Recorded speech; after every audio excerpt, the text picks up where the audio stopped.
Alabados al Señor, le damos gloria y honra, alabanza al único y verdadero Dios.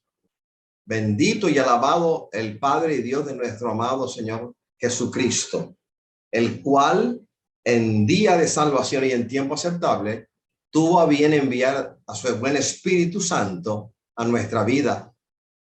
Y a partir de ahí hemos sido testigos de la gran bendición que es ser templo del Espíritu Santo, la grande bendición que es ser altar del Dios Todopoderoso, de ser edificio de Dios en el Espíritu. Vamos al libro de Santiago, epístola de Santiago, capítulo 1, Santiago 1, del 2 al 8. Leo en el nombre del Padre, del Hijo y del Espíritu Santo. La Reina Valera tiene el subtítulo del 2 al 11 de la sabiduría que viene de Dios. Nosotros vamos a hacer la lectura hasta el 8.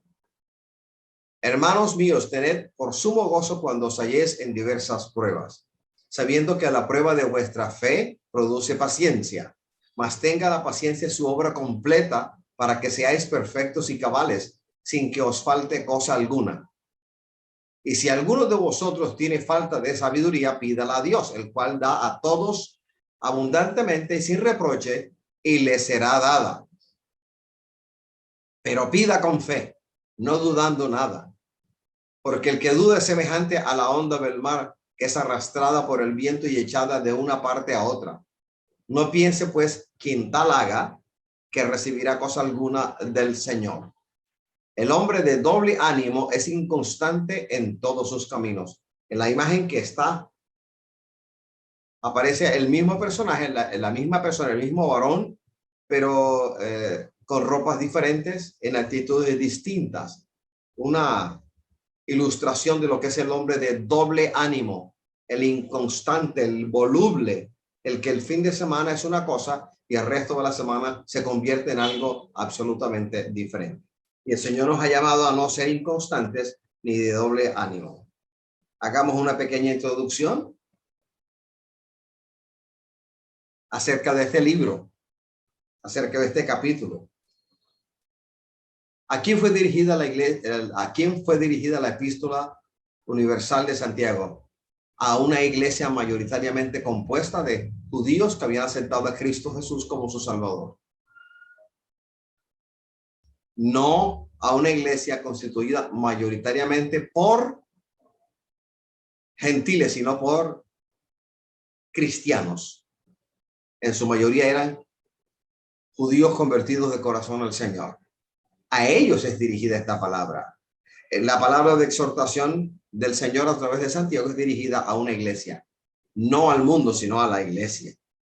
Entonces, los hermanos a quienes es dirigida, a quienes se les escribió esta epístola, estaban pasando por pruebas y dificultades. La razón era el ser cristianos. El sencillo hecho de ser cristianos en el primer siglo de la era cristiana ponía al hombre, ponía a la mujer en una posición de peligro, de muerte, de persecución, de exclusión de su comunidad. Nosotros también lo somos. El ser cristianos de una u otra manera implica que nos marginen, hagan acepción de personas, hablen mal de nosotros mintiendo y nos marginen poco a poco de ciertos acontecimientos, de ciertos eventos, aún en el trabajo, sin que nos hayamos percatado.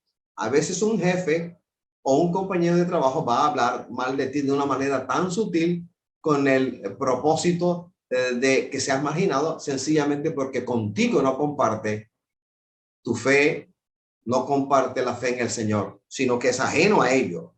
Los hermanos receptores de esta epístola estaban pasando por dificultades. Era innegable. El haber aceptado a Cristo y el estar viviendo de conformidad con la palabra les hacía blanco de ataques, objeto de dificultades. La vida de ellos, la vida cotidiana de ellos estaba rodeada de grandes dificultades. La exhortación de Santiago va dirigida pues a hermanos cristianos a soportar la prueba, ya que prueba superada produce madurez espiritual, crecimiento espiritual. Esa exhortación que Santiago dirige a esta iglesia en el primer siglo de la edad cristiana, la de soportar la prueba, en la postura de cristiano, no soportar la prueba como alguien que no conoce al Señor, sino como alguien que es devoto del Señor, alguien consagrado al Señor. Es una exhortación que, aun cuando los siglos han pasado, es una exhortación que sigue intacta y es dirigida a ti y es dirigida a mí y a la iglesia en general. Entonces, la exhortación de Santiago va dirigida a esa iglesia en el sentido de soporten la prueba como cristianos. Y piensen en el resultado final de el soportar la prueba. Vamos a Hebreos 11:17. Por la fe Abraham, cuando fue probado, ofreció a Isaac, y el que había recibido las promesas ofrecía su unigénito. El caso de Abraham es un caso que llama la atención y que resulta ser una especie de espejo de cuerpo entero en el cual nosotros deberíamos vernos reflejados también. Aproximadamente a los 75 años, el hermano Abraham se quejó, el patriarca Abraham se quejó de que él no, en el sentido de que él no quería que Eleazar, un damaseno, un siervo fiel en su casa, le heredara, sino que él quería un hijo y el Señor se lo prometió.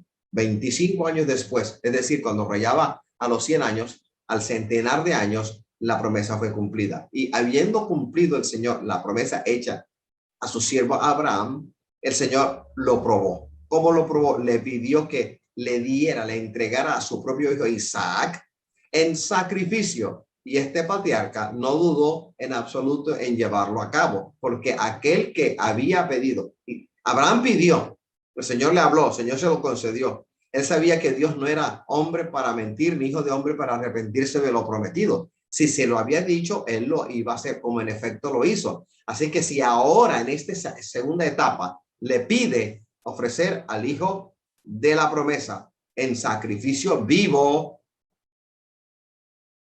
él sabía que de una u otra manera el que le había prometido cumpliría la promesa y de alguna manera regresaría a Isaac de entre los muertos. Por eso podemos decir que Abraham recibió en resurrección a Isaac, porque al levantando la mano con el cuchillo para degollarlo y para sacrificarlo, el Señor proveyó el medio para que ese medio que había ofrecido reemplazase en el sacrificio en el altar a Isaac. Así que Abraham recibió en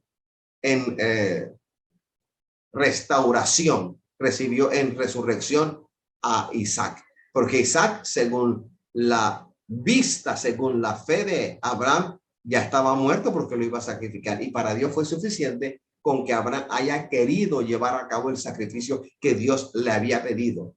Fue suficiente. Así es que literalmente Abraham recibe de los muertos, recibe por resurrección a Isaac, el hijo de la promesa. ¿Qué dice Zacarías 13:9? Y meteré en el fuego a la tercera parte y los fundiré como se funde la plata y los probaré como se prueba el oro. Él invocará mi nombre y yo le oiré y diré, pueblo mío, y él dirá, Jehová es mi Dios. ¿Qué nos dice Job 32:10? Por tanto yo dije, escuchadme, declararé yo también mi sabiduría. Sabiduría. Primera de Pedro 4:12. Por tanto yo dije, escuchadme, declararé yo también mi sabiduría. Apocalipsis 3:10 dice, por tanto, yo dije, escuchadme, declararé yo también mi sabiduría. Alabado sea el Señor. La siguiente.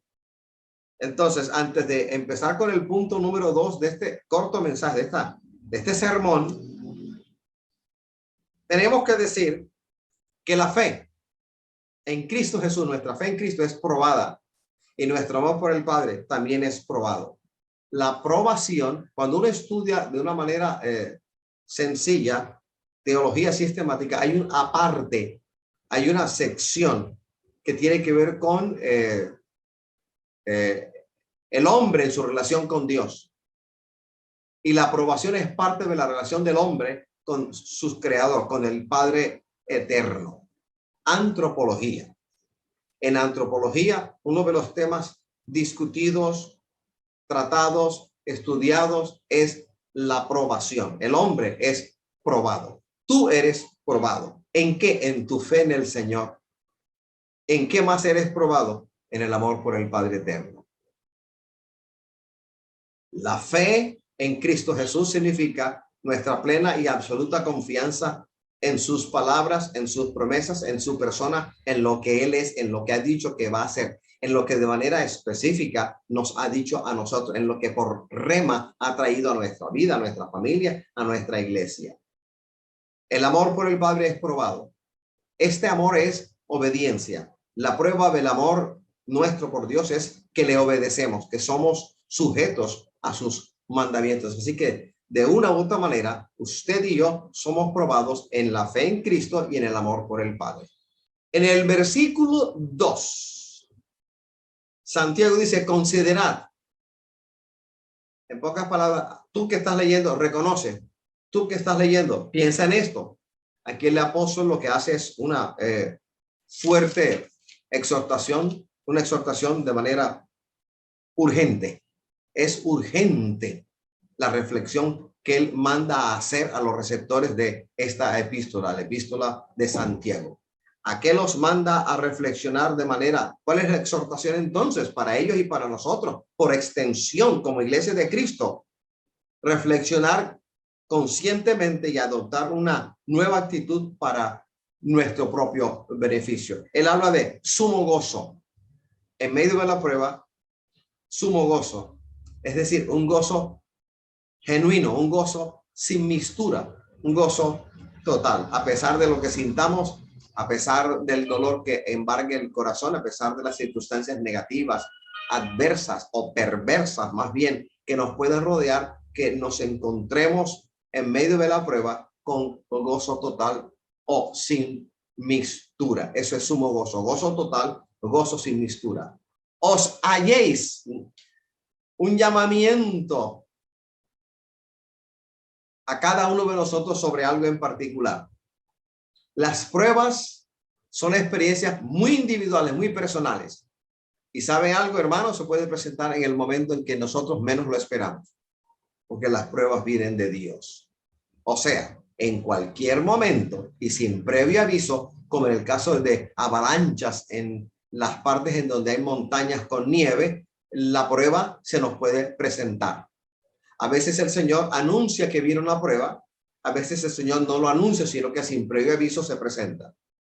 Así que sin previo aviso va a llegar. Y hermano, es decir, sería tonto, es tonto y sin fruto el que empecemos a orar, a ayunar, a vigilar, a interceder de tal manera para que ninguna prueba nos llegue. No, Señor, la prueba va a llegar. La aprobación es parte integral del ser humano. En la relación Dios-hombre, hombre-Dios, el Señor va a probar tu fe y va a probar tu amor. Lo va a hacer de una o lo va a hacer de otra manera. Sin previo aviso, en el mejor de tus momentos, por decirlo de alguna manera, la prueba puede presentarse, que sí se va a presentar. ¿Qué va a ser probado? Va a ser probado tu amor por el Padre. ¿Qué va a ser probada? La fe tuya en Cristo Jesús, tu Salvador, tu Goel. ¿Qué debería considerarse como sumo gozo y que podía presentarse sin previo aviso? Santiago llama a eso que considera como sumo gozo y que podría presentarse sin previo aviso en el momento menos esperado como diversas pruebas. Habla de diversas pruebas, no de una sola, diversas pruebas. Es decir, pruebas en todas sus variedades, en todos sus colores, texturas y demás. El vocablo pruebas, que está en plurales, peiraismois, que aparece en plural. La palabra peiraismois procede del verbo peirazo, y el verbo peirazo en multitud de ocasiones también significa no solamente probar, sino tentar. Sin embargo, en el contexto de los versículos que estamos viendo, del 2 hasta el 11, yo estoy viendo del 2 hasta el 8, en estos versículos en particular, en este contexto en particular, la sugerencia de Santiago es hablar de pruebas y luchas externas a las que se enfrentaban los creyentes en su vida diaria y no tentaciones. Yo leo del 2 al 11, sabiduría que viene de Dios, hablando de las pruebas que Dios permite en nuestra vida. Y del 12 hasta el 18 habla soportando las pruebas. Ahí, del 12 al 18, en esta aparte, en estos versículos que siguen lo que estamos leyendo, ahí se habla de tentación. Así que, ¿qué diferencia puede haber entre una prueba y una tentación? Las pruebas vienen directamente de Dios. Dios lo permite de alguna manera. Dios permite situaciones adversas en las cuales serás probado en la fe, a ver si tienes fe o no. A ver si eres capaz de decir que crees en el Señor Jesucristo a pesar de no tener, a pesar de las vicisitudes de las enfermedades, a ver si eres capaz de ser de una sola pieza, no de doble ánimo. Y tu amor por el Padre va a ser probado, a ver si te sometes, si te sujetas a Él y cumples su palabra, cumples sus mandamientos. 14:15 de Juan dice, si me amáis, guardad mis mandamientos. En la tentación hay algo distinto. ¿Puede el Señor permitir tentaciones que son como pruebas para nuestra vida? Sí, pero las pruebas Dios las permite. Son orquestadas, permitidas, trabajadas por Dios. El propósito de la prueba es tratar con nosotros en ciertas áreas. Más luego hablamos un poquito más de eso. La diferencia entre prueba y tentación. Tentación. La tentación, ¿por qué somos tentados? Porque nosotros está el mal para ser tentados. Cuando hablo de Santiago del 12 al 18, él dice, cuando alguno es tentado, versículo 13, cuando alguno es tentado, no diga que es tentado de parte de Dios, porque Dios no puede ser tentado por el mal, ni él tienta a nadie. Así es que cuando usted escucha a alguien diciendo, Dios, ¿cómo que me está tentando? Porque está poniendo esa cartera abierta con dinero que no es mío. Dios me está tentando. No, es hablar muy mal. Dios no tienta a nadie. Lo voy a repetir. 1:13 de Santiago. Cuando alguno es tentado, ¿qué significa cuando alguno es tentado? No dice si alguno es tentado. Cuando alguno es tentado significa la tentación es inevitable, va a venir. No diga que es tentado de parte de Dios. Dios no tienta a ninguno. ¿Por qué? Porque Dios no puede ser tentado por el mal, ni él tienta a nadie. Sino que cada uno es tentado cuando de su propia concupiscencia es atraído y seducido. Aquí el término es concupiscencia. De manera general, de manera coloquial, cuando uno habla de concupiscencia, generalmente lo emparentamos, lo asociamos con sexo indebido, con inmoralidad sexual. Él es, con el hecho de ser libidoso, con la libido del hombre, la libido de la mujer.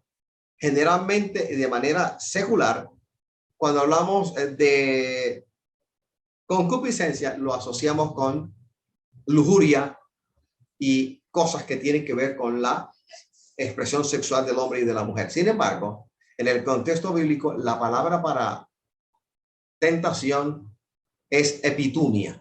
Epitumia. Traduzco epitumia al español y epitumia se puede traducir de una manera sencilla como cualquier deseo en nuestro corazón absolutamente contrario a la voluntad de Dios. Deseo pequeño o grande, da igual. Epitumia, concupiscencia, es cualquier deseo en nosotros contrario a la voluntad del Señor. Ahora bien, la epitumia o la tentación puede ser grosera, abierta, o puede ser sutil, refinada, puede ser de estrato 1, puede ser de estrato 6. Puede venir de donde usted menos se lo imagina. Ahora bien, ¿de qué material se vale la tentación en nosotros? Está en nosotros. Estamos en un cuerpo vendido naturalmente al pecado y aun cuando somos templo del Espíritu Santo, aun cuando hayamos nacido de nuevo, aun cuando sabemos que el Espíritu Santo mora en nuestro espíritu humano regenerado, nuestro cuerpo, nuestra naturaleza adánica aún no ha sido redimida. Nosotros no estamos en un cuerpo espiritual. No estamos en un soma psúquicos. Estamos en eso. No estamos en un soma neumáticos. No estamos en un cuerpo espiritual todavía. Estamos en un cuerpo natural. Estamos en un cuerpo en el cual hay una ley en nuestros miembros llamada carne, llamada naturaleza pecaminosa, llamada naturaleza adánica, como quiera denominarlo. Así que esa naturaleza está en nosotros. Por haber nacido de nuevo, la naturaleza no murió. No, señor. Está intacta, está ayunada, está sujeta a la palabra del Señor. La hemos sujetado en el nombre del Señor, en el poder del Espíritu Santo, pero está allí, deseando alguna manifestación corporal, deseando alguna apertura, algún portillo para manifestarse corporalmente. Así que epitumia hay en nosotros, porque este cuerpo aún no ha sido regenerado. El cuerpo no ha sido regenerado. Estamos en un cuerpo natural, no un cuerpo espiritual. Todavía no. Entonces, la tentación se vale de algo que es parte de nosotros, que está en nuestra naturaleza. Epitumia, naturaleza concupiscente, naturaleza adánica. Epitumia, cualquier deseo contrario a la voluntad de Dios. Cualquier deseo contrario a la voluntad de Dios. Por ejemplo, tu deseo de poder predicar en una vigilia y Dios no quiere que, Él ha determinado que tú no vas a predicar en esa vigilia. Eso es epitumia, eso es concupiscencia, porque ese deseo contradice la voluntad del Señor, que es no vas a predicar en ese lugar. No vas a hacer lo uno, no vas a hacer lo otro. Eso es epitumia, eso es concupiscencia, eso es naturaleza adánica, que busca una apertura, busca un portillo para poder manifestarse corporalmente. Todo, radicalmente, todo en nuestra vida que sea contrario a la voluntad del Señor es epitumia, es concupiscencias. ¿Y cuántas de esas concupiscencias no habrá en nosotros? Entonces, en tanto que en la prueba el Señor permite dificultades, como en el caso de los hermanos a quien Santiago se dirige, dificultades externas en su vida cotidiana, dificultades como amenazas, como persecuciones y demás, que venían de afuera hacia ellos y en contra de ellos. En el caso de la tentación, no. La tentación, el problema no está afuera, sino el problema está en nosotros. Si usted llega a escuchar en alguna ocasión que en tal parte del mundo no hay tentación, no vaya, porque usted va a echar a perder, porque usted está lleno de tentaciones al igual que yo. Ahora, en el ser tentados no hay pecado. Jesucristo mismo, capítulo 4 de Mateo, fue tentado en todas las cosas en las cuales un hombre podía ser tentado. La verdadera naturaleza de la tentación de Cristo no era hacerle pecar, porque Cristo era mayor que cualquier tentación. Sencillamente, el propósito de la tentación dirigida a Jesús era hacerle enfrentar y vencer la tentación haciendo uso de su sobrenatural poder, porque él nunca dejó de ser Dios. Mas he aquí que Cristo, con sabiduría y sujeto al Padre, enfrentó a la tentación no como Dios, sino como un hombre, aunque nunca dejó de ser Dios. Y dijo, escrito está, escrito está, escrito está. Le enfrentó a Satanás hablándole por algo que tú y yo tenemos, que es la Sagrada Escritura, las Escrituras, la Biblia. Así que, así como nosotros lo podemos hacer, él lo hizo, dándonos ejemplo de cómo enfrentar la tentación. Alabado sea el Señor. La tentación varía de persona a persona, de hermano a hermano. ¿Por qué? Porque las epitumias o las concupiscencias no son todas iguales en todo el mundo. Lo que para un hermano constituye una verdadera tentación, para otro no lo es. A lo mejor hay alguna hermana que trabaja en un banco hace rato y es cajera mayor y ha contado todos los días millones y millones y millones de pesos. Para ella no es tentación pensar siquiera que en sustraer un dinero o participar en un hurto. No lo es. En tanto que para otros resulta difícil, estando en necesidad, poder ver un billete de 2,000, de 5,000, de 10,000, de 20,000 o de 50,000, incluso de 100,000 para ser tentado. Así que eso depende de cada persona, depende de cada individuo, pero el factor común, lo común en todos nosotros es que estamos en un cuerpo todavía no redimido, un cuerpo que todavía es suma psúquicos, no suma neumáticos, no es espiritual todavía. aunque hemos nacido de nuevo. Entonces somos tentados porque nosotros hay algo que es material para la tentación y está en cada uno de nosotros. Las pruebas de las cuales habla Santiago no tienen que ver con tentaciones. Está hablando del versículo 2 hasta el versículo 11. Está hablando acerca de las dificultades del exterior, las penurias del exterior. De eso está hablando Santiago. Alabado sea el Señor. La tentación, en particular, epitumia, se vale de las concupiscencias, de las epitumias. La tentación tiene como gestor al tentador, Satanás y sus demonios, pero en nosotros hay algo que es la materia prima para que la tentación se dé. Porque si en mí no hubiese epitumia, si en mí no hubiese nada de epitumia, nada de concupiscencia, no había necesidad de tentación. La tentación para mí no sería algo sencillo. ¿De qué me está hablando el tentador? El tentador es como un pescador curtido, de mucha experiencia, que sabe en qué época del año qué tipo de peces se presentan, dónde desovan, dónde crecen, cómo pescarlos, si con atarraya, si con anzuelo y qué tipo de anzuelo, si con moscas o si con gusanos. El tentador tiene más tiempo que nosotros y durante todo este tiempo sabe qué cosas te causan, qué cosas te debilitan y qué cosas me debilitan. Él lo sabe y tú y yo también lo sabemos. Así es que estas tentaciones van a venir no todos los días, sino que van a venir de manera periódica. Así como cambia el clima, las condiciones climáticas van cambiando y van cambiando. Y no espere usted que todo el tiempo se presente de una manera frontal, grosera. No, generalmente se van a presentar de manera sutil, escondida, secreta, para agarrarte, para tentarte y para seducirte.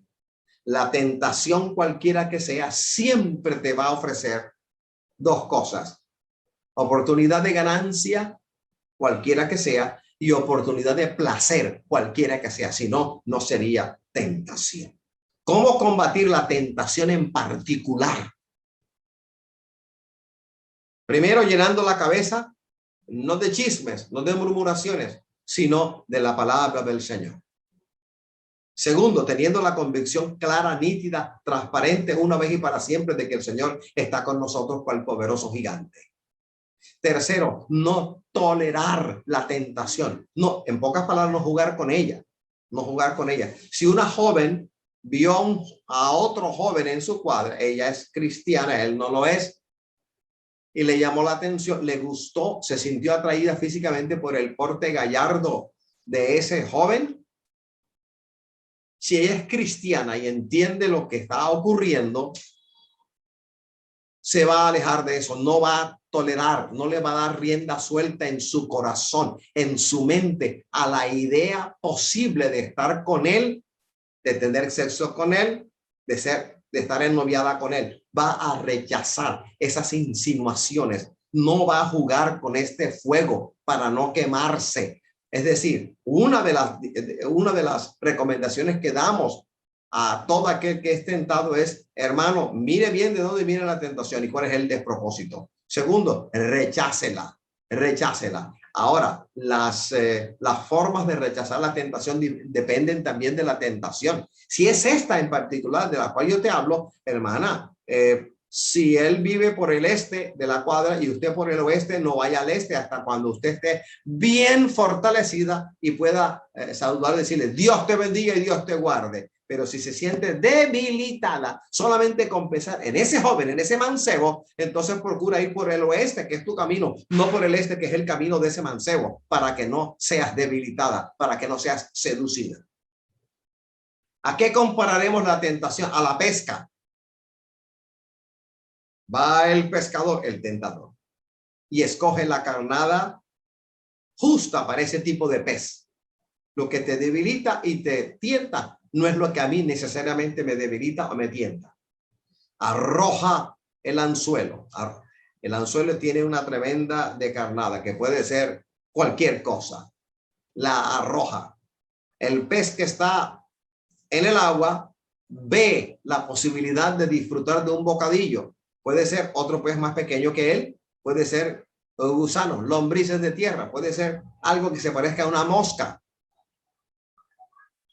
Ve el anzuelo adornado, cubierto, rodeado de carne, de un bocadillo. El ojo es dirigido hacia allá. Y si el pez no se apresura, va a pensar únicamente en quiero comer, quiero comer, quiero comer. Y cuando el ser humano, cuando el cristiano en particular, empieza a jugar con la tentación cualquiera que sea, y le da rienda suelta a su epitumia, se va a producir algo que es el deseo de llevarlo a cabo, la necesidad. Un ejemplo, cuando yo tengo sed, acaso sed que me lleva casi a estar deshidratado, mi mente me da la orden de procurar a toda costa tomar líquido. Puede ser un jugo, puede ser agua, puede ser gaseosa, cualquier cosa que calme mi sed. Porque todo gira en este momento en torno a la satisfacción de una necesidad que es sed. Y tomar agua o jugo o cualquier líquido para satisfacer la sed. Otro ejemplo, el hambre. Cuando uno tiene mucha hambre hasta tal punto que el nivel de azúcar empieza a bajar, lo que uno llama comúnmente en nuestra costa, le está dando un yello, un bajón de azúcar. El que ha experimentado esto sabe que el cuerpo empieza como un temblor y una sudoración extraña. Y en ese momento el organismo, la mente da la orden de come algo, generalmente algo dulce, un bocadillo o algo por el estilo. Come y come hasta que se satisfaga esta necesidad primaria de alimentación. Cuando el hombre es tentado y empieza a jugar en su mente con el objeto de la tentación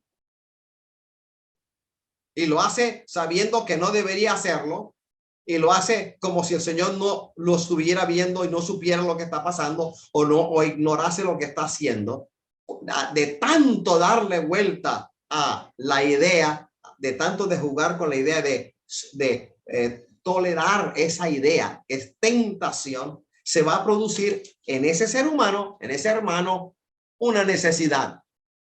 En el caso del sexo, necesidad de satisfacer un impulso sexual, porque fue abordado por las tinieblas, fue tentado, no rechazó la tentación, no oró, no pidió ayuda, no ayunó, sino que le dio rienda suelta y empezó a jugar mucho tiempo con ella en su mente, ella en el corazón, y se crea la necesidad. Y cuando hay una necesidad, ¿qué hace el cuerpo cuando hay una necesidad? Procurar satisfacerla. Cuando hay sed, uno procura satisfacer esa necesidad, tomando agua o cualquier otro líquido. Cuando hay hambre apremiante, ¿qué hace uno? Procurar a toda costa satisfacer esa necesidad. Y cuando la persona le ha dado rienda suelta a esta concupiscencia, esta epitumia, que es sexo desordenado, ¿qué cree usted que va a hacer? Ya se produjo la necesidad. El siguiente paso es satisfacer la necesidad. Y después, ese pescado, ese pez al cual se le arrojó la carnada y sus ojos lo miraron y se dirigió todo hacia él y la mordió.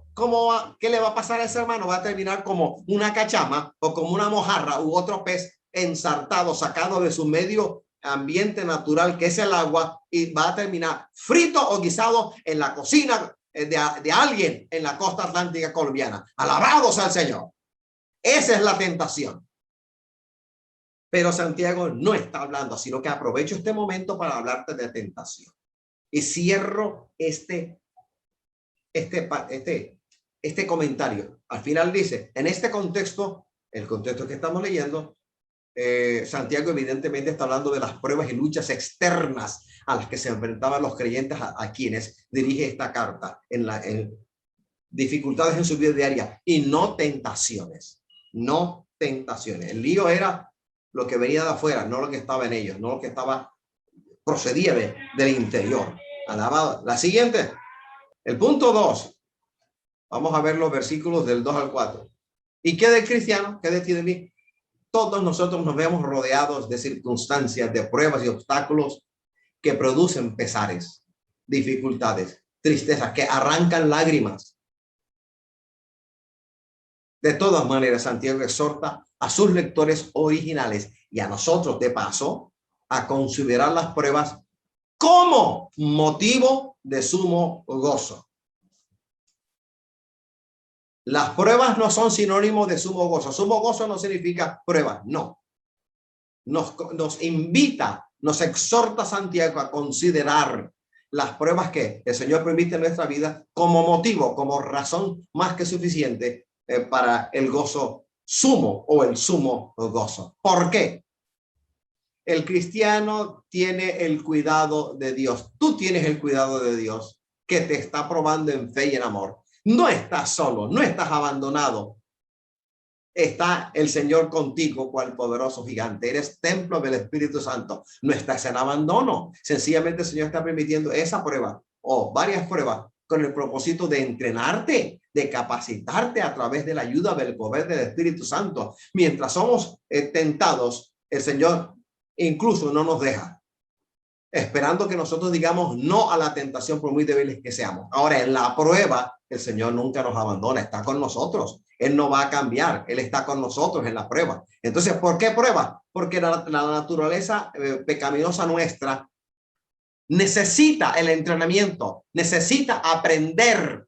Y el aprendizaje no es intelectual, es en vivo y en directo. Que lo sientas, que lo vivas, que lo experimentes y que en medio de todo esto puedas alzar la mirada y decir: mi galardón viene de lo alto, y clamar al Dios Todopoderoso en busca de la ayuda que Él está más que dispuesto a darte.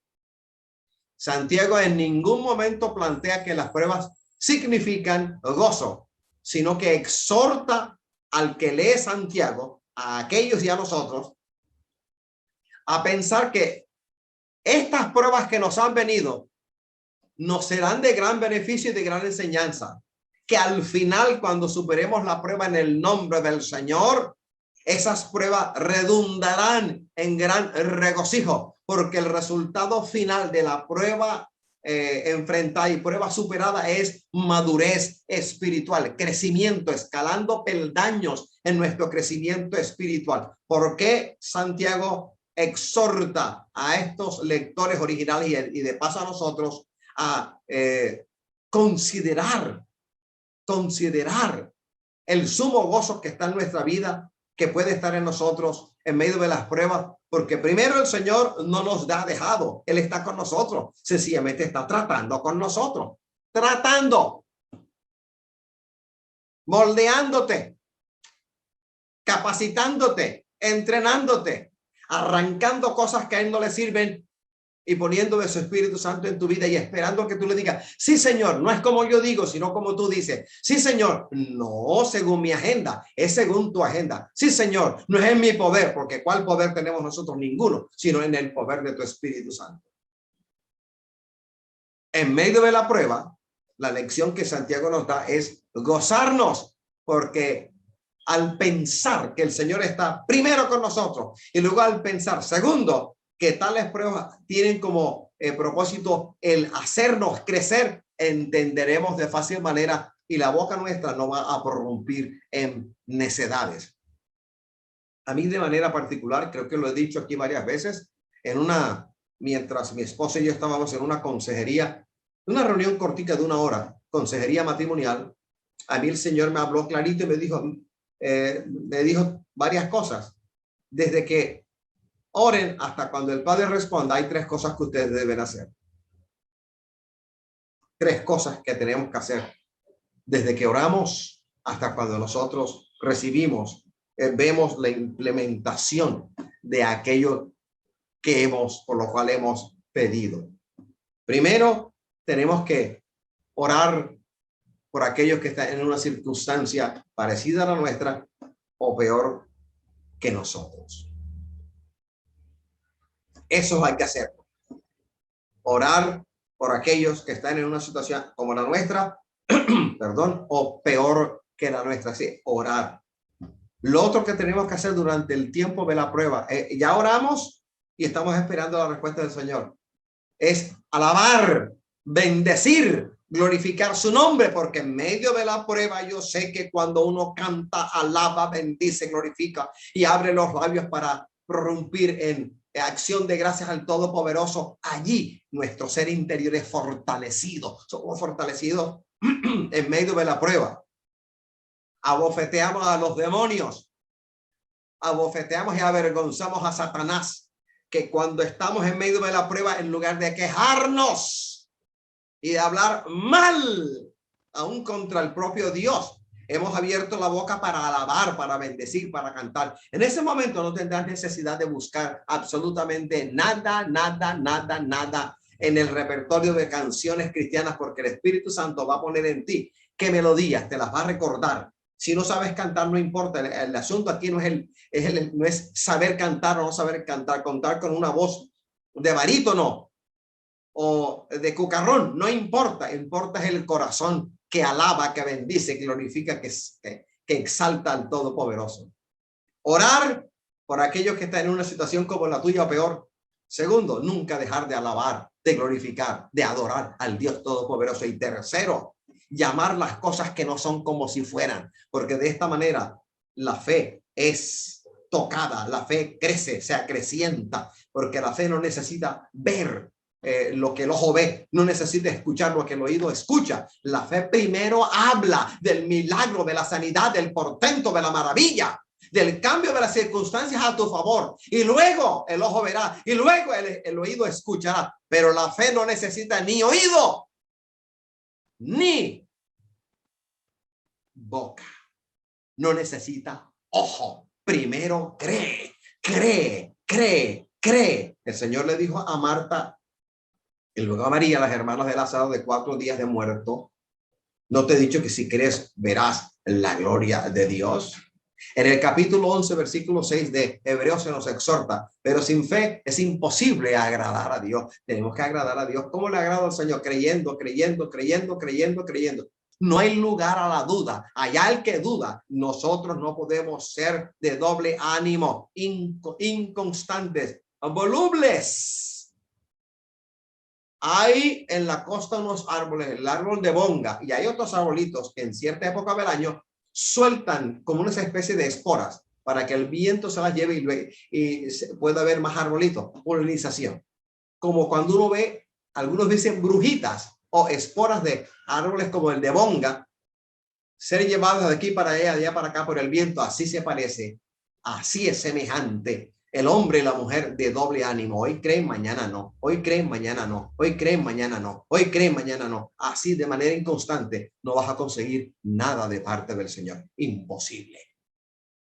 Estoy en prueba, pienso en el final de la prueba. Todo el tiempo no voy a estar en esta prueba. El Señor me va a sacar de la prueba, me va a dar la victoria. Así que el hecho de pensar en la prueba superada, en la prueba vencida, en el final de la prueba, a mí me satisface. Por eso Santiago nos habla de que cuando nos hallemos en diversas pruebas, consideremos como sumo gozo el encontrarnos en las pruebas, porque el que permite la prueba está tratando con nosotros. El hecho de que Dios permita una prueba a mí significa de que me ama, hasta tal punto me ama que me está corrigiendo.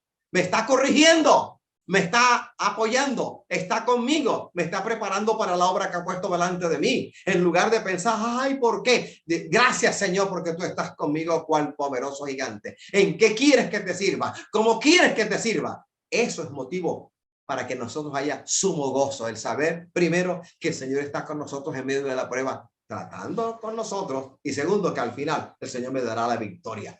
Prueba enfrentada, prueba vencida, prueba superada, produce madurez en el cristiano evangélico. Sabiendo que la prueba de vuestra fe produce paciencia. Aquí estamos hablando del conocimiento por experiencia, no intelectual, no secular. Es decir, la iglesia que recibe esta carta sabía de qué les estaba hablando Santiago. Sin embargo, Santiago pasó por alto ese conocimiento y les habló en vivo y en directo con esta exhortación, porque ellos sabían por experiencia, algo vivido en carne propia, que la prueba de la fe produce paciencia. Ahora bien, a pesar de lo cierto de esta exhortación, a pesar de saber la exhortación y que tú también la sabes, a pesar de saber esto, tienes que proseguir al blanco. Ellos tenían que proseguir al blanco, nosotros tenemos que proseguir al blanco. La prueba, dokimion, es un sustantivo. Y aquí en este particular contexto significa instrumento o medio para probar algo. Así como el oro es purificado por el fuego, la fe es purificada a través de las pruebas y fortalecida en medio de ella. Prueba enfrentada en el nombre del Señor. Prueba superada produce en nosotros madurez espiritual. Es como ir escalando peldaños, escalar peldaños en nuestro crecimiento espiritual. La prueba de esta fe produce paciencia. La obra continúa, sigue hasta llegar a la producción de la paciencia, a la madurez de la fe. La madurez de la fe, la paciencia. Paciencia aquí es upomonen, traducción del término griego upomonen. Y literalmente upomonen significa permanecer debajo. ¿Permanecer debajo de quién? Del Señor, de su mano, de su poder, de su protección. Entonces, el término upomonen se usa para ilustrar el caso de alguien que lleva una pesada carga y aunque la carga es muy pesada, no se rinde, no desiste, sino que continúa hasta llegar a la meta. Usted me dirá, hermano, y usted cuando está en diversas pruebas, ¿qué hace para fortalecerse? Primero recuerdo quién era yo antes del Señor y lo que yo soy ahora en el Señor. ¿Qué traigo a la memoria? La palabra escrita, revelada, traída a nuestra vida. ¿Qué más traigo a la memoria? Tantas experiencias que el Señor me ha permitido tener, que me hablan de que es no una falacia, no una anécdota, no un cuento, no una falacia china, sino una sentida realidad. Si el Señor es con nosotros, ¿quién contra nosotros? Dios, Jehová, no es hombre para mentir, ni hijo de hombre para arrepentirse. Lo dijo, no lo hará, lo publicó, no lo ejecutará, y él lo ha mostrado, lo ha dicho y lo llevará a cabo. Siguiente. Vamos a leer Romanos 5:3 y 2 de Corintios 1:6. Romanos 5:3 nos dice, y no solo esto, sino que también nos gloriamos en las tribulaciones, sabiendo que la tribulación produce paciencia.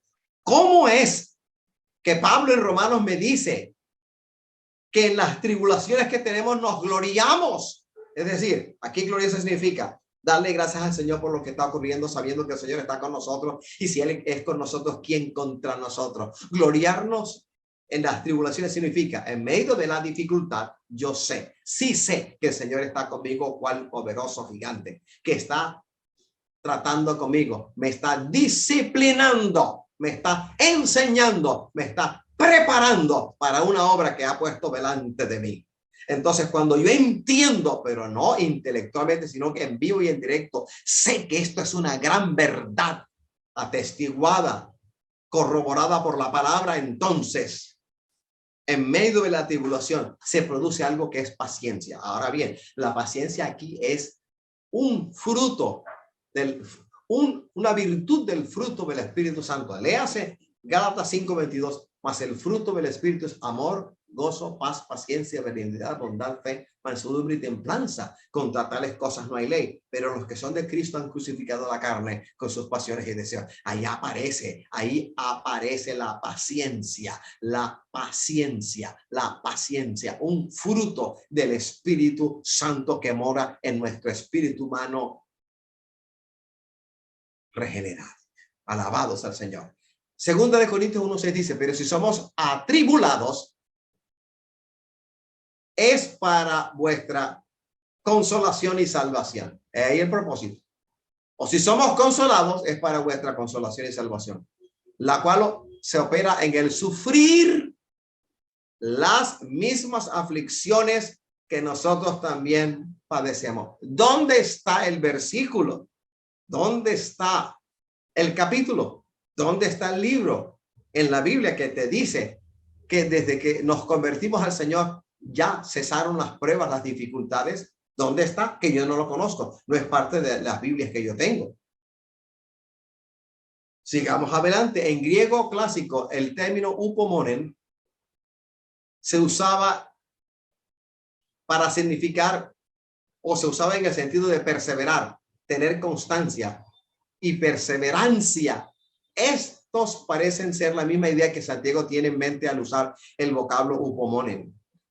La obra perfecta de la paciencia tiene un par de propósitos específicos. Primero, para que seamos perfectos y cabales. Y segundo, sin que nada nos falte. O sea, el primer propósito para que seamos perfectos y cabales señala la meta a la cual se quiere llegar. Pasar la prueba en el nombre del Señor, resistiendo en el nombre del Señor. La meta aquí entonces se refiere a la formación del carácter de la persona misma. Y a eso nos quiere llevar el Señor.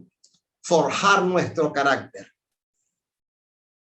Ya que somos como somos, vienen las pruebas, las dificultades. Piensa en las pruebas que el Señor permite en tu vida, en las tribulaciones, como un arquitecto, o mejor aún, como un escultor, que con martillos de diversos tamaños y puntas viene dándole forma a tu vida, a mi vida, quitando la escoria, lo que no sirve, haciendo morir en nosotros esas cosas que nos restan espiritualidad. El Señor nos va haciendo perfectos y cabales todos los días, en la medida en que yo cedo y digo, sí, Señor, es como tú dices, no como yo digo. Yo sé que hay dificultades que sobrevienen a nuestra vida, tribulaciones, pruebas que tienen como la intención de arrancarle por completo la paz en nuestra vida. Eso es lo que quiere Satanás, que en medio de la dificultad que Dios permite, de la prueba que Dios permite, nosotros reneguemos del Señor y echemos para atrás diciendo, en el mundo yo estaba mejor. Desde que me metí a esta cosa me está matando. Que no digamos eso, que no ofendamos al Todopoderoso. Yo sé que hay pruebas que llegan que parecen arrancarnos la vida, quitarnos la paz y demás. Y eso lo sé. Sé de noches en las cuales uno se acuesta sin sueño. Sé de noches que nos llevan hasta las 5 o 6 de la mañana sin haber dormido, porque la prueba parece que nos estuviera consumiendo desde dentro. Eso lo sé. Pero también sé que en medio de la dificultad hay uno cuyo nombre es Jesucristo, el que resucitó de entre los muertos para nunca más morir, que ha enviado a su Espíritu Santo para estar con nosotros, el Consolador. Él es nuestro consolador. Él está con nosotros. Él sabe la magnitud de la prueba que estamos pasando. Él juntamente con la prueba da la salida y nunca nos prueba más allá de donde Él, que es Dios, sabe que no podemos resistir. Y hasta ahora nunca nos ha sobrevenido ni sobrevendrá ninguna prueba que no sea humana, que no esté adecuada a lo que el Señor ha puesto en nuestra vida. Así es que la obra perfecta de la paciencia tiene dos propósitos específicos. Primero, que seamos perfectos y cabales. Y segundo, que nada nos falte, que ninguna cosa nos falte.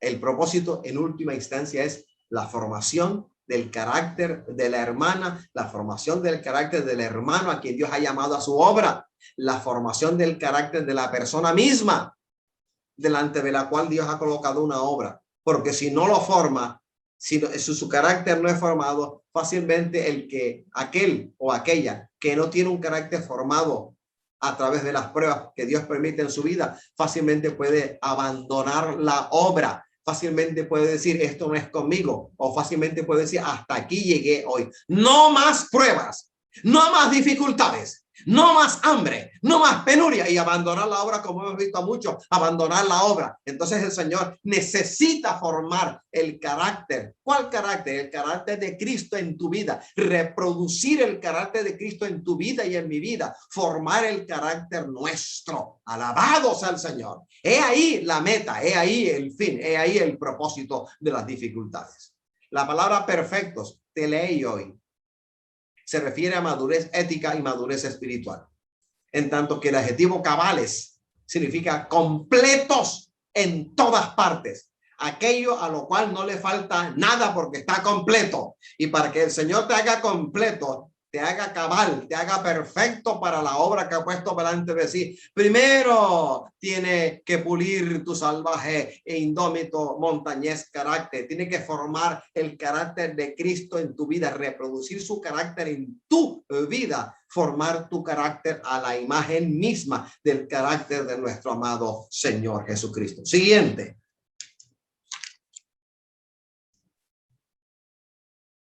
Vamos a la siguiente. Gracias, mi Padre. Vamos al punto 3, que va del versículo 5 al versículo 8. Recuerde que el tema es fe en las pruebas. Capítulo 1, ahora del versículo 5 al 8. La fe viva apela, acude, usa la sabiduría en medio de las pruebas por medio de la oración. Es decir, cuando llegan las pruebas, mi hermano, tenemos que orar, poniendo nuestra vida en las manos del Señor, diciendo, Señor, guárdanos, guárdanos. Y si entra el tema en nosotros de por qué está pasando, pidamos al Señor oración. En oración pidamos al Señor que nos dé la sabiduría de lo alto para entender lo que está pasando, para entender, para comprender en el poder del Espíritu lo que está pasando. Sabiduría en medio de las pruebas, por medio de la oración. Eso sí lo podemos pedir. Cada prueba tiene un propósito, hermano. Cada prueba tiene un propósito. Diría una abuela nuestra, el Señor no da puntada sin dedal. Cada prueba tiene un propósito. El cristiano, yo sé que el cristiano no se regocija en las pruebas en sí, pero debe gozarse con el propósito de dichas pruebas. Porque si prueba hay, porque el Señor tiene la mano puesta sobre tu vida para un propósito grande, y que el Salvador, el Dios del cielo, el creador de todo el universo, tenga su mano puesta en mi vida con un propósito puesto en mente para formarme y usarme en algo que Él ha puesto delante de mí. ¡Qué bendición! ¡Qué bendición! Cuando no digamos al comienzo que es una bendición, sí que lo es, que el Señor ha extendido tu diestra para alcanzarnos, para tratarnos, para pulirnos, para corregirnos, para prepararnos para la obra que Él ha puesto delante de nosotros. Entonces, la dificultad que enfrentamos en sí misma no es gozo, imposible. La tribulación que estamos enfrentando en sí misma no es gozo.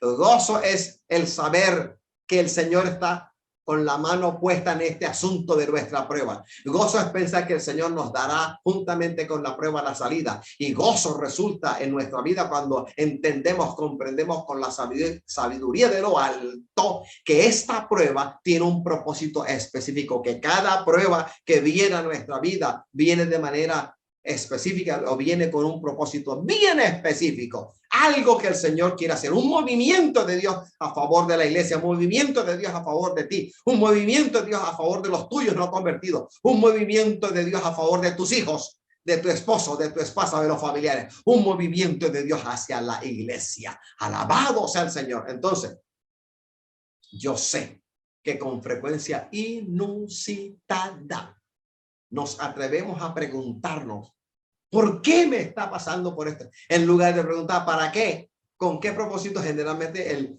el interrogante es, ¿por qué? ¿Por qué? ¿Por qué? Como si estuviésemos acusando al Señor de ser no leal, de ser un verdugo sobre nuestra vida. Entonces, con frecuencia inusitada, nosotros no entendemos la razón ni el por qué de las pruebas que atravesamos. Por ello, por no entender el por qué ni la razón de las pruebas que nos sobrevienen, necesitamos la sabiduría. Si quiero preguntar, Señor, hazme sabio, revélame, muéstrame, enséñame qué estás haciendo para llegar a un pleno entendimiento de qué es lo que el Señor está utilizando aquí. Sabiduría es sinónimo entonces de utilizar bien el conocimiento que tenemos. Sabiduría es aplicación correcta del conocimiento que el Señor nos ha dado, que nos ha permitido alcanzar. Santiago entonces exhorta al creyente a pedir a Dios en oración. Esa sabiduría debe ser oración. Debe ser oración. Debe ser oración para alcanzar esa sabiduría. Se debe orar con fe, confiando en que Dios nos dará la sabiduría. No solamente nos dará juntamente con la prueba la salida, sino que nos dará la sabiduría para comprender a cabalidad sus movimientos, porque el Señor lo hace. Alabado sea el Señor. La necesidad de sabiduría para comprender el porqué o la razón de las pruebas que estamos atravesando. Reconocer que nosotros tenemos falta de sabiduría, que no somos sabios en sí mismos, es el punto de partida de nosotros los creyentes, que queremos depender de Dios. Cuando me presento ante el Señor, abierto y desnudo, diciéndole la verdad, yo no soy sabio, el sabio eres tú. Yo soy incapaz, soy ignorante. Señor, enséñame, dime, ayúdame. ¿Qué es lo que está pasando? ¿Qué te traes entre manos? ¿Cuál es el propósito? ¿Cuál es el porqué, la razón de ser de esto que me está aconteciendo o que está ocurriendo en la iglesia o en la vida del hermano o de la hermana, en la vida mía, en la vida de nuestra familia? O sea, cuando reconocemos que en sí mismos no somos sabios, ¿qué sabio hay entre nosotros? ¡Ninguno!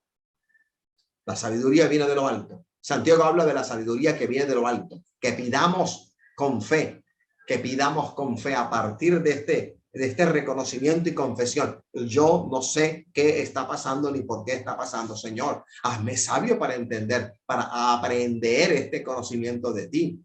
Entonces, la sabiduría, ¿para qué se necesita? De la cual habla Santiago. Primero, para entender el porqué de las pruebas.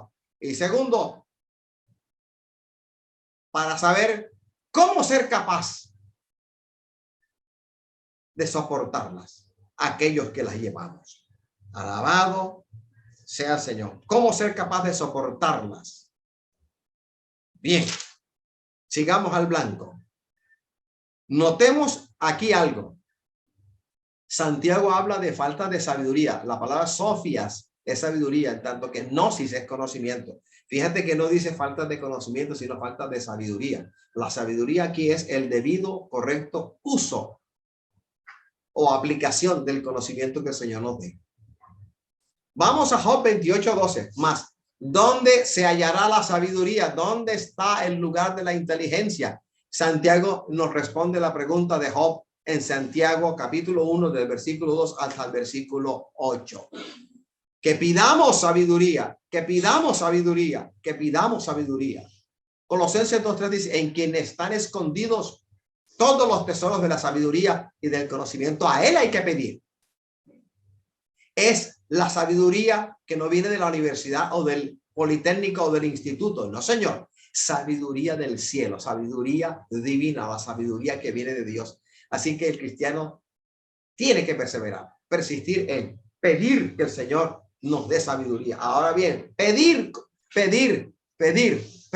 Mateo 7:7.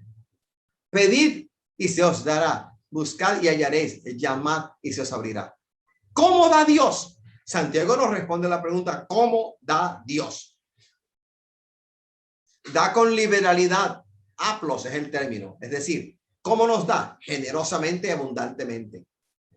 ¿Cómo da Dios? Cuando pedimos algo, en este caso sabiduría, nos la da sin hacer reproche, sin censurarnos, sin reprendernos. ¿Cómo da Dios lo que pedimos? ¿Cómo da Él? ¿Cuál es su modo de dar las cosas? Y dice, y le será dada. Es decir, palabra fiel es esta. Dios cumplirá su promesa de dar al que le pide. Mateo 7:7. Pedid y se os dará. Buscad y hallaréis. Llamad y se os abrirá, porque todo aquel que pide recibe, y el que busca halla, y al que llama se le abrirá. Palabra esta digna de ser tenida en cuenta, de creer. Hebreos 11:6. Pero sin fe Es imposible agradar a Dios, porque es necesario que el que se acerca a Dios crea que le hay y que es galardonador de los que le buscan. Sigamos al blanco, prosigamos al blanco. El punto cuarto de este cortísimo mensaje. La fe viva es necesaria en la oración para que la petición sea efectiva, porque si no oramos con fe, Hebreos 11:6 nos dice que el Señor no nos va a galardonar. Él es galardonador de los que a Él se allegan y piden con fe. ¿Qué es fe? Creer sin ver. A mí el Señor una vez me gritó en un instituto bíblico, me gritó. El Señor me dijo, yo sé que tú tienes fe, pero déjame decirte, la fe es la esencia de lo imposible. Créelo y yo lo hago. Alabado sea el Señor. Así que la fe genuina es requisito bíblico para que la oración nuestra sea eficaz. Orar sin fe es perder el tiempo. Ayunar sin fe es pasar hambre. Vigilar sin fe es perder el sueño. Todo lo que hagamos tenemos que hacerlo con el elemento de la fe. Nosotros no andamos por vista, dice la palabra Pablo, sino por fe, por fe. Así que la fe genuina es una demanda, una exigencia, un requisito de Dios para nosotros, para que nuestra oración sea escuchada, para que nuestra oración mueva el cielo, para que nuestra oración sea eficaz y conmueva el entorno, las situaciones nuestras, y se abran puertas y haya milagros y portentos y prodigios y maravillas. Hermano, la exhortación de Santiago para nosotros es sencilla, pero es profunda. ¿Cómo podemos vivir nosotros siendo cristianos en un estado constante de duda? ¿Cómo podemos vivir en medio de una gran vacilación, como en medio de un vaivén? Como las olas del embravecido mar. Uno va a la playa o uno va a un litoral, cualquiera que sea, o un acantilado, y ve que las olas vienen en grupos, a veces de 7, a veces de 5, a veces de 4 olas seguidas. Viene el agua y la corriente se la lleva. Vienen y van. Se estrellan en el litoral o se estrellan contra la roca y se devuelven en forma de corriente. Así nosotros no podemos ser. Cristianos evangélicos en un estado continuo, constante de duda, de vacilación y de vaivén. No, no puede ser. Que la duda no nos controle, hermanos. Que la duda no haga mella en nuestro corazón. Que la duda no nos controle. Que la confianza en Dios, la confianza en Dios es condición indispensable en la oración eficaz. Un abogado diría, el creer a Dios es condición sine qua non para que la oración dé fruto. Es decir, sin el elemento de la confianza y de la fe, cuando oramos, la oración nuestra no tiene fruto, es pérdida de tiempo. El que duda, entonces, según Santiago, no tiene derecho a pensar que ha de recibir alguna cosa del Señor. Es decir, no podemos ser hombre de doble ánimo. La palabra de doble ánimo, disuke, de dos almas. Es decir, un aspecto de nosotros cree y otro aspecto no cree. No puede ser de esa manera. O no creemos del todo o creemos del todo. Que nada se interponga en esto. Esto denota la actitud interior del que duda. Un alma que duda y la otra que cree. No puede, el Señor no nos quiere de esa manera, partidos en dos, de doble ánimo. El domingo, el sábado creemos, pero de lunes a viernes el lío es grande, porque cuando enfrentamos el recibo de luz para el cual no hay dinero, el del agua para el cual no hay dinero, entonces nos rajamos en el test de la fe, porque somos puestos a prueba en fe. ¿Creemos o no creemos? Si yo no puedo pagar algo que debo pagar y el Señor sabe que lo debo pagar, si yo no puedo pagarlo, entonces ¿qué voy a hacer? Voy a desbordarme en improperios contra los hombres y contra el Señor. ¿Qué voy a hacer? ¿Voy a dar patadas a lo que encuentre cerca de mí? ¿Qué voy a hacer? ¿Voy a proferir palabras groseras de alcantarilla? No, no, no. En ese momento iré de rodillas y diré, gracias, Señor. Tú conoces mi condición. Tú conoces mi necesidad. Y tu palabra dice que, ¿qué pues diremos a esto? Si Dios es por nosotros, ¿quién contra nosotros? Yo te pido ahora que metas tu mano y me guardes y me libres de esta dificultad. Provee, envía a tu ángel, envía a tu mensajero con aljaba llena de bendiciones a mi casa, tráelo. Y sí tenemos testimonio de mucha gente que ha orado y el Señor ha dado, ha provisto más abundantemente de lo que pidieron. Se de doble ánimo, el Señor no nos quiere. Hoy la palabra de fe que hemos predicado es esta. Tal cual Santiago exhortó a los creyentes acerca de no ser inconstantes, sino de creer y de gozarse en medio de las dificultades, gozarse en el hecho de que Dios estaba con ellos y gozarse en el hecho de que al final el Señor les daría la salida a la prueba. De igual manera, hoy el Señor nos recuerda por Santiago. ¿Cómo es el hombre de doble ánimo? Santiago describe al hombre de doble ánimo como inconstante en todos sus caminos. Y cuando hablo de hombre inconstante, ¿sabes cuál es la idea en el original griego? Un borracho que se tambalea de un lado a otro, o alguien de carácter voluble, y nosotros no podemos estar tan embriagados de tanta falta de fe que tambaleemos y vayamos de un lado para otro. Padre,